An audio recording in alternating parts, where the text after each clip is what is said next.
बिस्मिल्लाहिर्रहमानिर्रहीम। News with views के साथ मैं हूं अली रज़ा शाफर। आप देख रहे हैं यूट्यूब चैनल। शहबाज गिल के बाद पाकिस्तान तहरीक इंसाफ की अहम तरीन रहनुमा जिनका तल्लुक़ इमरान खान साहब से भी है, उनके खिलाफ कार्रवाई का बाकायदा आगाज़ कर दिया गया है। तो उसके ऊपर हम बात करेंगे वो कौन हैं और उनके खिलाफ जो कार्रवाई का आगाज़ किया गया है वो किस बुनियाद पर किया गया, आने वाले दिनों में उनके खिलाफ क्या कार्रवाई हो सकती है। उसके अलावा मज़ीद कार्रवाइयाँ भी शुरू कर दी गई हैं, होंगी, और वो किस बुनियाद पर होंगी। इसके अलावा शहबाज गिल के केस के अलावा और क्या केसेस हैं उसके ऊपर भी बात करेंगे। और पंजाब के एक तगड़े वज़ीर ने, जो कि इमरान खान साहब के अपने ही वज़ीर हैं, उन्होंने इमरान खान साहब से बगावत कर दी, इमरान खान साहब को झूठा साबित किया है। इसके ऊपर भी हम बात करेंगे। तो शुरू कर लेते हैं। जो इमरान खान साहब के करीबी साथी हैं उनके खिलाफ जो कार्रवाई होने वाली है उसके ऊपर हम बात करते हैं। शहबाज गिल साहब की गिरफ़्तारी के बाद जो इंदिया दिया जा रहा था कि मज़ीद लोगों को गिरफ़्तार किया जाएगा, वो अभी तक ऑन लिस्ट है नाम। वो चंद नाम आपको पता है, फवाद चौधरी साहब का भी नाम है,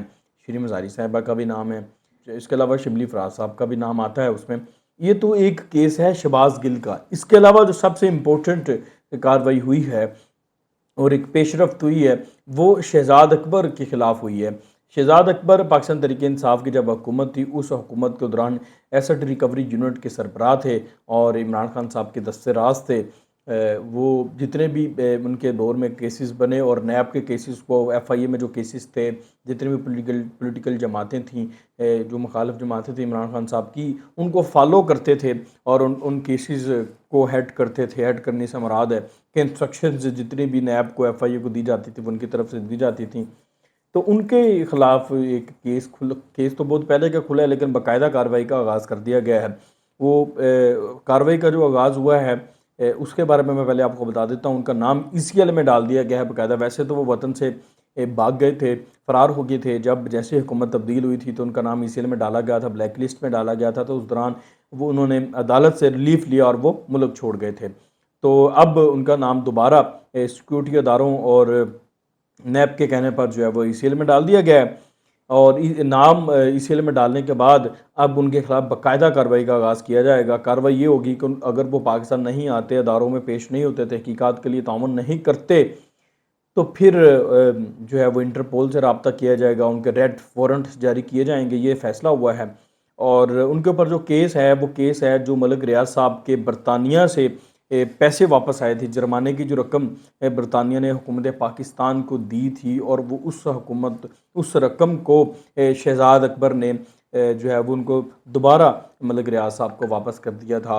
और वो आपको पता ही है सीन क्या हुआ था कि वो जब आई, जिस तरह से वो कबीना से मंजूरी ली गई कि सारी कबीना के अरकान को पता ही नहीं था कि ये क्या चीज़ है जिसके ऊपर वो कह रहे थे जी आप साइन कर दें, बस आप ओके कर दें इसको। तो जब सारे कबीना ने पूछा कि क्या चीज़ है तो किसी को नहीं पता था। बाद में जब पता चला कि ये तो मलिक रियाज साहब के पैसे जो हैं वो वापस किए जा रहे हैं, जो कि बरतानिया से जुर्माना हुआ हुकूमत पाकिस्तान के अकाउंट में आने थे, कौमी ख़जाने में चीज़ें जमा होनी थी, लेकिन वो वापस मलिक रियाज को दे दिए कि डेफिनेटली उसमें उनका अपना भी कट होगा। उस दौरान शहजाद अकबर साहब की उनके साथ जो मलिक रियाज साहब के साथ बरतानिया में मुलाकात की कुछ वीडियोज़ और तस्वीर भी सामने आई थी जब इनकी गवर्नमेंट थी, जब ये पैसा वापस आया था।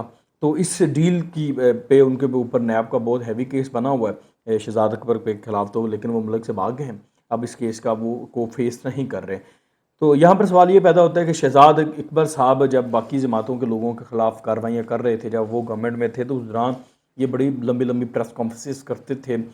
उनके ख़िलाफ़ बड़ा जो है वो लंबी एक फ़हरिस्त होती थी, उनके हाथ में डिटेल होती थी जो वो बताते थे कि फ़लाँ के ख़िलाफ़ फ़लाँ वजह से कार्रवाई हो रही है, सबूत भी लेके आते थे, लेकिन बाद में वो साबित नहीं हो पाता था।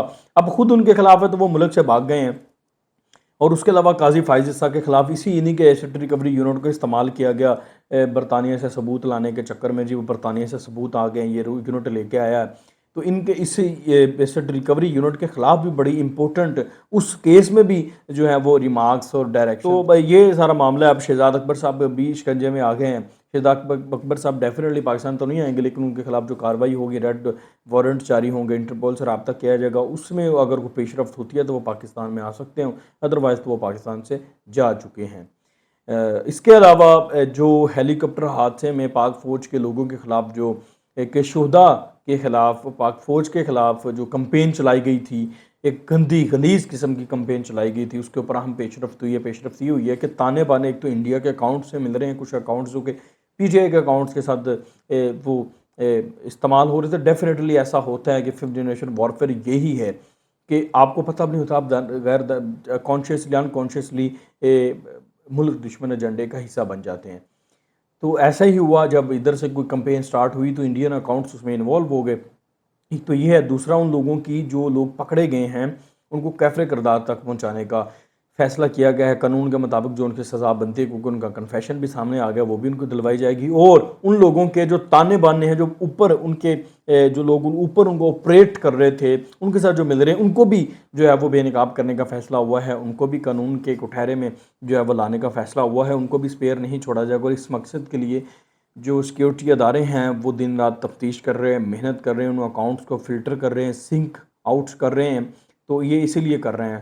تو یہ ایک تھا. اب اس میں پاکستان تحریک انصاف کے لیے آنے والے دنوں میں مشکلات میں اضافہ ہو سکتا ہے اس ضمن میں. اس کی وجہ یہ ہے کہ بہت سے ایسے لوگ ہیں پاکستان تحریک انصاف کے جو کہ لائنز کراس کر کے جب ٹویٹس کرتے ہیں یا تقریر کرتے ہیں یا اس کے علاوہ وہ انفلوئنشل ہوتے ہیں تو اس سے نقصان ہوتا ہے. تو ان کے ڈیفینیٹلی تانے بانے مل رہے ہیں. ان سے کچھ لوگ جو ہے وہ انسپائر بھی ہوتے ہیں، ان سے انسپائر ہو کے پھر وہ اس طرح کے کام کرتے ہیں. تو آنے والے دنوں میں پاکستان تحریک انصاف کے لیے مزید جو ہے وہ مشکلات میں اضافہ ہو سکتا ہے. اس کے علاوہ جو امپورٹنٹ خبر ہے وہ آپ سے یہ شیئر کرنی ہے کہ پنجاب میں عمران خان صاحب کی گورنمنٹ ہے اور ان کے جو پنجاب میں وزیر داخلہ ہیں وہ پاکستان تحریک انصاف سے ان کا تعلق ہے. کرنل ریٹائرڈ ہاشم ڈوگر ان کا نام ہے. وہ شہباز گل سے ملنے کے لیے اڈیالہ جیل میں گئے. اڈیالہ جیل سے جب وہ باہر آئے تو باہر آ کر انہوں نے یہ کہا کہ شہباز گل پر کسی قسم کا کوئی تشدد نہیں کیا گیا. اور پھر ساتھ ہی انہوں نے یہ بھی بتایا کہ عمران خان جب ان سے سوال ہوا کہ عمران خان صاحب نے کلیم کیا کہ ان کو برہنہ کر کے تشدد کیا گیا، تو انہوں نے کہا اس چیز کا سوال ہی پیدا نہیں ہوتا، ان پہ کسی قسم کا کوئی تشدد نہیں ہوا. وہ بالکل پرامن ماحول میں ہیں اور جو ایک ڈسپلن کے تحت جہاں پہ ان کو ہونا چاہیے وہ وہاں پر ہیں. یعنی کہ انہوں نے مکمل طور پر اس چیز کی تردید کی کہ عمران خان صاحب جو ہے وہ فرما رہے ہیں وہ غلط فرما رہے ہیں. تو یعنی کہ یہ عمران خان صاحب کا پھر اس سے تو یہ ثابت ہوتا ہے کہ ان کا اپنا بندہ، ان کا اپنا وزیر اور وزیر داخلہ، یعنی کہ آپ جس کو آپ وزیر داخلہ لگاتے ہیں وہ کوئی پر اعتماد ہی بندہ ہوتا ہے نا. کوئی ایسے تو اٹھا کے کسی کو نہیں لگا دیتے. تو اس کا مطلب عمران خان صاحب کا پر اعتماد بندہ ہے. وہ اس چیز کی جو ہے وہ تردید کر رہا ہے کہ شہباز گل کو پر کسی قسم کا بھی تشدد نہیں ہوا. پھر ساتھ ہی اس کے بعد ان کے خلاف جو ہے وہ سوشل میڈیا پر پاکستان تحریک انصاف کے جو لوگ ہیں انہوں نے کرنل ہاشم ڈوگر کے خلاف ایک کمپین سٹارٹ کر دی ہے جی کہ یہ تو بندہ ہمارے ساتھ ہے نہیں، یہ کسی اور کے ساتھ ہے.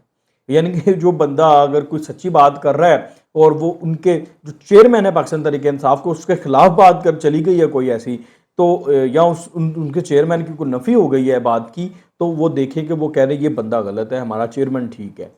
یعنی کہ جو بندہ خود دیکھ کے شہباز گل کو مل کے آیا ہے، پورا صورتحال دیکھ کے آیا، وہ کہہ رہا ہے، اور ایک بندہ جو اپنے سیکریٹریٹ میں بیٹھا ہے یا بنی گالہ میں بیٹھا ہے وہ کلیم کر رہا ہے. اس میں سے آپ فیصلہ کریں کہ غلط کون اور صحیح کون ہے. لیکن پاکستان تحریک انصاف کے چونکہ فالورز ہیں، اندھی تقلید اسی کو کہتے ہیں، وہ کہتے ہیں نہیں جی ہاشم ڈوگر صاحب غلط ہیں. تو یہ اب حافظ ہاشم ڈوگر صاحب کے خلاف بھی ایک بغاوت ہو گئی ہے. تو یہ سارا معاملہ اس وقت ودن پی ٹی اے چل رہا ہے. اور مین وائل انہوں نے پھر یہ کیا کہ جب ان کے کچھ احکامات غیر قانونی، میں نے اپنے ایک ویلوگ میں آپ کو بتایا تھا کہ سپریڈنٹ جیل کو اور آئی جی جیل جو ہے اس کو دیے جا رہے تھے تو وہ نہیں مانے، تو انہوں نے پھر سپریڈنٹ جیل کو بھی ہٹا دیا اور ڈی آئی جی ریجن جو جیل خانہ جات ہیں ان کو بھی عہدے سے ہٹا دیا فی الوقت. تو یہ جو ہے نا اس وقت یہ ساری سٹوری چل رہی ہے اس وقت.